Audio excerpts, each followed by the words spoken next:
नमस्कार साथियों, UP triple SC की एक नई वैकेंसी के साथ फिर से मैं आपके सामने हाजिर हो चुका हूं।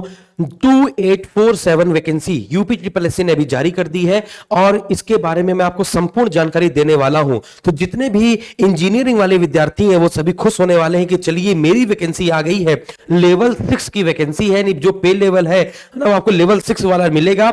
बढ़िया शानदार वैकेंसी है और बहुत ही आसान सा सिलेबस होता है।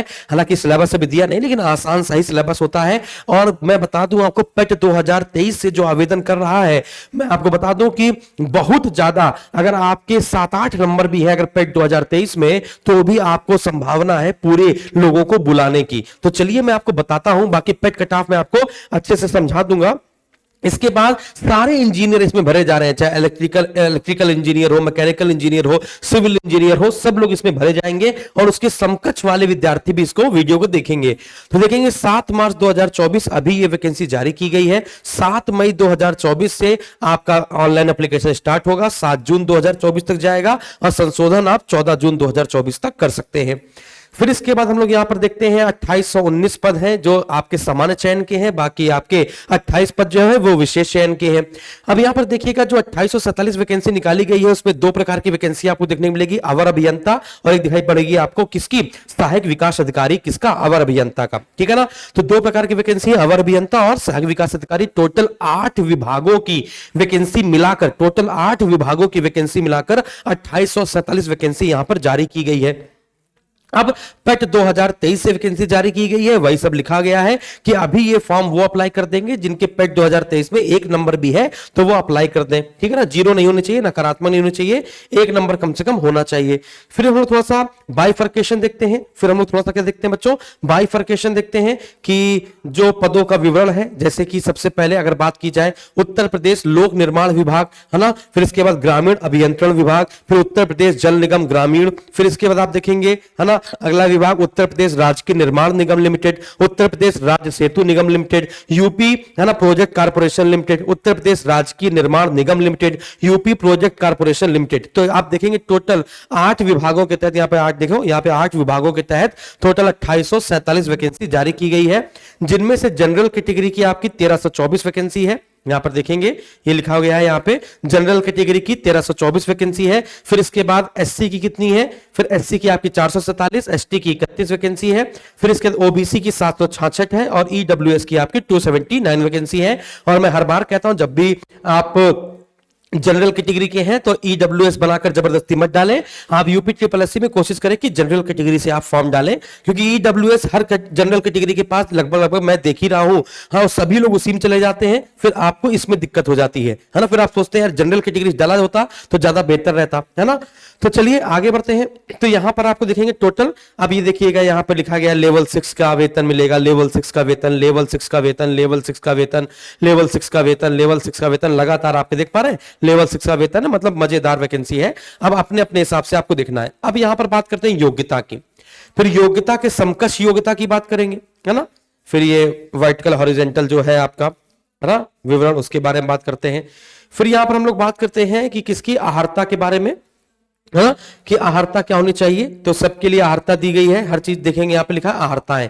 तो पद का नाम अगर हम लोग यहां पर बात करें, अवर अभियंता सिविल की, उत्तर प्रदेश लोक निर्माण विभाग लखनऊ, और फिर यहां पर बात करेंगे सहायक विकास अधिकारी अवर अभियंता सिविल की। फिर इसके बाद एज वाला क्राइटेरिया यहां पर आपको देखने को मिलेगा, यहां पर आपको यहां पर अनिवार्य अहर्ताओं के बाद यहां पर आपको एज वाले क्राइटेरिया देखने को मिलेगा। तो हर विभाग का अपना अलग अलग क्राइटेरिया है, यहां पर आप देख पाएंगे। जैसे हम लोग यहां पर बात करते हैं अनिवार्य अहर्ता किसके बारे में, उत्तर प्रदेश लोक निर्माण विभाग लखनऊ की अवर अभियंता सिविल की। तो यहां पे लिखा गया उत्तर प्रदेश लोक निर्माण विभाग डैश डैश डैश, ये कह रहा है अवर अभियंता के लिए क्या क्या अहर्ताएं हैं।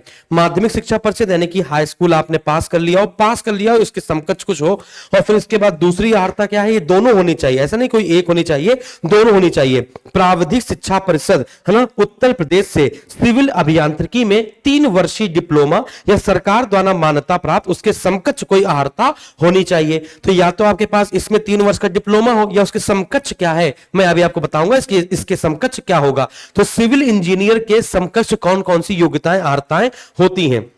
है ना। फिर इसके बाद आगे बढ़ते हैं, फिर यहां पर दिया गया ग्रामीण अभियंत्रण विभाग में जो सहायक विकास अधिकारी की अवर अभियंता सिविल की निकाली गई है, सहायक विकास अधिकारी की, तो इसमें दिया गया है कि क्या क्या मांगा गया है ना। यहां पर दिया गया, देखो भाई क्या क्या मांगा है, यहां पर मांगा है प्राविधिक शिक्षा परिषद द्वारा मान्यता प्राप्त किसी संस्थान से सिविल इंजीनियर में डिप्लोमा, ठीक है ना। फिर यहां पर आगे बात करते हैं, यहां पर भी ऐसे लिखा गया है कि यहां पर क्या मांगा गया है, शासन द्वारा मान्यता प्राप्त संस्थान या विश्वविद्यालय द्वारा जारी किया गया सिविल इंजीनियर में डिप्लोमा।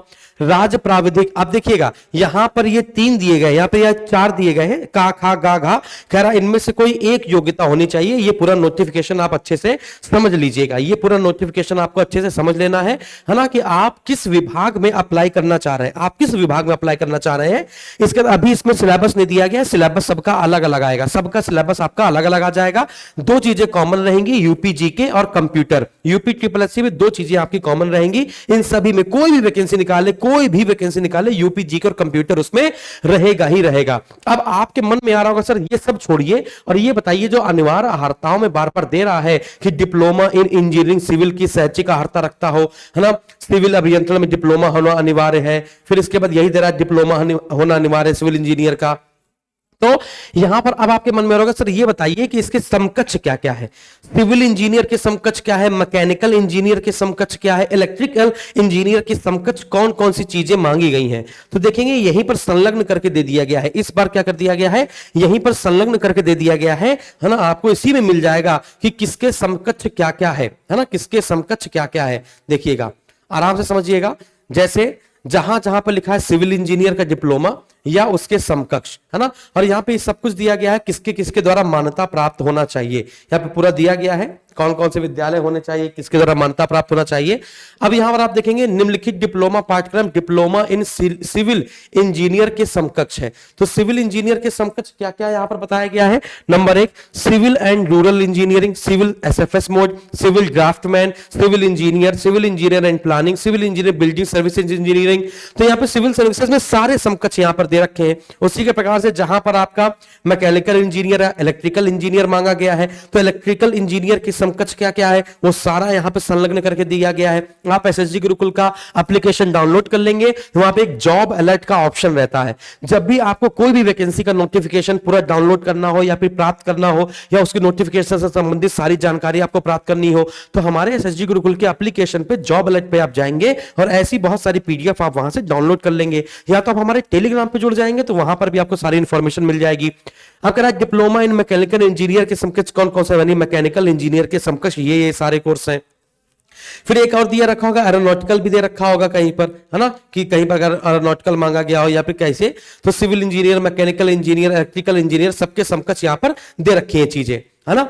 तो बाकी अगर कोई आपको डाउट होता है, यदि कोई आपको डाउट होता है तो डाउट नहीं होना चाहिए, क्योंकि यहां पर इस बार जो नोटिफिकेशन निकाला है ना यूपी ट्रिपल एससी ने, उसने साफ साफ यहां पर लिख दिया है कौन सा विश्वविद्यालय मान्यता प्राप्त होगा। कक्षा 8 के बाद आपने कक्षा 9 कक्षा 10 नहीं किया है तो उसके लिए क्या किया होना चाहिए, पूरा नोटिफिकेशन में यहां पर अच्छे से दिया गया है। महर्षि दयानंद विश्वविद्यालय रोहतक द्वारा संचालित उत्तर मध्यम परीक्षा प्रतिबंध यह है कि पूर्व मध्यम परीक्षा कम से कम 5 विषयों में जिसमें भाषा के अतिरिक्त 2 अन्य विषय सम्मिलित हो सहित उत्तीर्ण की गई, यानी सब कुछ दिया गया है। यहां पर आपका सब कुछ दिया गया है। आईटीआई के अतिरिक्त अन्य हाई स्कूल कक्षा 10 उत्तीर्ण परीक्षार्थी आईटीआई के समकक्ष नहीं माने जाएंगे। जब सब कुछ दिया गया है तो आईटीआई के समकक्ष कौन माना जाएगा कौन नहीं माना जाएगा, ये यहां पर सारी चीजें, है ना। बाकी अगर फिर भी आपको कोई डाउट होता है तो आप हमें कमेंट बॉक्स में कमेंट करेंगे, मैं आपको समझाने की कोशिश करूंगा, है ना। और कांग्रेचुलेशन, आपकी वैकेंसी आ गई। बहुत सारे विद्यार्थी जो इंजीनियरिंग के थे वो बहुत दिन से परेशान थे, यूपी ट्रिपल एससी हमारी वैकेंसी कब निकालेगा, आप गया, आपके लिए उड़ा दीजिएगा, ठीक है ना। बाकी कोई दिक्कत हो तो आप बताइएगा। यूपीजी के करंट अफेयर आप यूट्यूब से पढ़ लीजिएगा, क्योंकि बाकी ये वाला पार्ट हमारा है नहीं, तो मेरा कोर्स कोई आ गया नहीं, है ना। आपके पास वैसे भी इतनी ज्यादा नॉलेज है, हमसे ज्यादा नॉलेज होगी, मैं पढ़ाऊंगा फिर भी, ठीक है ना। तो थैंक यू वेरी मच।